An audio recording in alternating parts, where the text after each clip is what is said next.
የውሃ አገልግሎት በከፊልና ሙሉ ለሙሉ ስለሚቋረጥ አስፈላጊውን ቅድመ ዝግጅት አድርጉ ሲል ውሃና ፍሳሽ ባለስልጣን ገለጸ።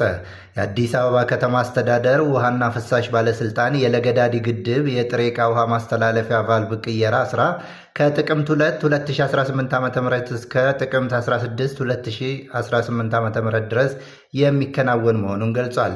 የጥገና ስራው እስከሚጠናቀቅም በአንዳንድ የከተማው አካባቢዎች የውሃ አገልግሎት በከፊልና ሙሉ በሙሉ የሚቋረጥ ይሆናል ብሏል።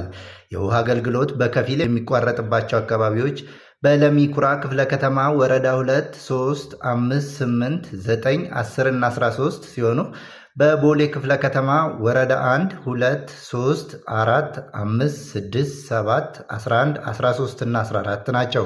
በቂርቆስ ክፍለ ከተማ ወረዳ 1፣ 2፣ 3፣ 7፣ 8፣ 10 እና 11 ሲሆኑ ስራው እስኪጠናቀቅ የውሃ አገልግሎት በከፊልና ሙሉ ለሙሉ ስለሚቋረጥ አስፈላጊውን ቅድመ ዝግጅት እንድታደርጉ ሲል ባለስልጣኑ አሳስቧል።